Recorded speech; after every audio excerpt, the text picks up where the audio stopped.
Elon Musk is in serious legal trouble over a $1 million move to support Donald Trump's election campaign.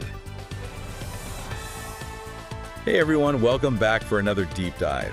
You know we love to unpack these complex topics, and today, buckle up, because we're heading straight into the 2024 U.S. presidential election.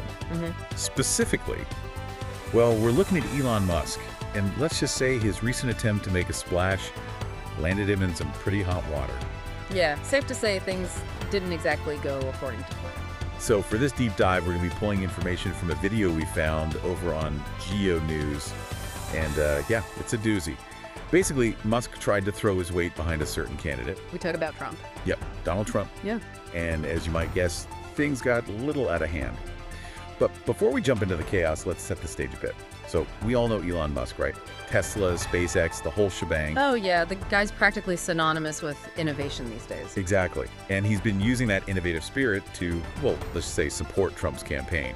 But he didn't just donate a couple $1 million or anything like that. Oh no, he went way beyond the typical campaign contributions. We're talking about a full-blown gamified petition with a daily lottery. Wait, a lottery? Yeah. With actual prizes? Yep. $1 million every single day to a randomly selected person who signed his online petition. Okay, that's definitely a way to get people's attention. $1 million a day. Wow. But hold on, what was this petition actually about? Well, on the surface, it seemed pretty straightforward. It was all about advocating for the First and Second Amendments of the U.S. Constitution.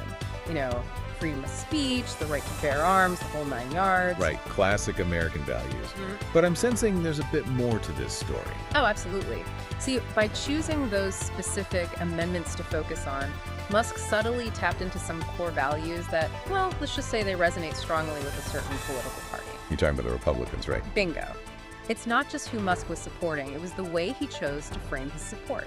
By highlighting those particular values, he created a clear link between his efforts and the Republican platform.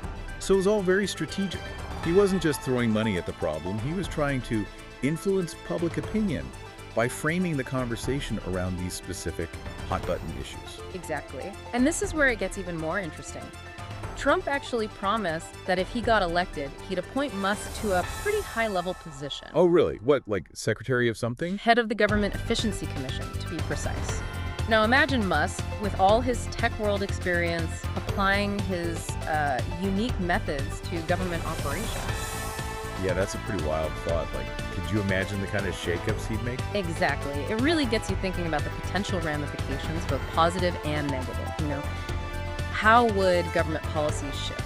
Would things become more efficient, or would it create chaos? It's definitely a lot to unpack.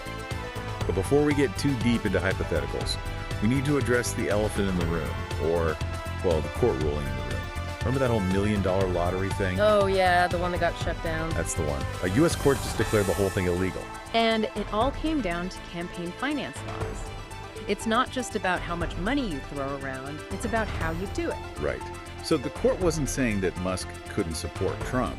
They were saying that he couldn't use this specific method, this daily lottery, to potentially sway voters. Yeah, they saw it as a form of, well, manipulation, really. Like dangling $1 million a day in front of people to influence their vote. Not exactly ethical. Definitely raises some ethical questions, that's for sure. Yeah. And it wasn't just the court that took issue with this. The Philadelphia district attorney got involved too. Oh yeah, they stepped in and basically told Musk to put a stop to the whole thing, and anyone associated with those political action committees too. So those PACs, they're those groups that raise and spend money specifically to try and get people elected, or to try and make sure certain candidates lose. And the DA was like, nope, you can't use this lottery scheme to try and get Trump elected. And honestly, it's a pretty important ruling. It sets a precedent for how far people, especially those with a lot of wealth, can go when it comes to using their money to influence elections. Yeah, it really makes you think about the whole intersection of wealth, technology, and politics. Yeah. Like, where do we draw the line between legitimate support and, well, straight up manipulation? It's a tough question, and it's one that we as a society need to grapple with, especially as we head into this 2024 election. We need to be aware of how these forces, wealth, and technology can be used to shape the political landscape, for better or for worse. Exactly. Well, folks, that's about all the time we have for today's deep dive. We've covered a lot of ground, but hopefully this has given you some food for thought. Yeah, and hopefully it'll encourage everyone to stay informed and engaged as we move closer to the election. Because the future of our country, well, it's in our hands. Couldn't have said it better myself. Thanks for joining us, everyone, and we'll see you next time for another deep dive.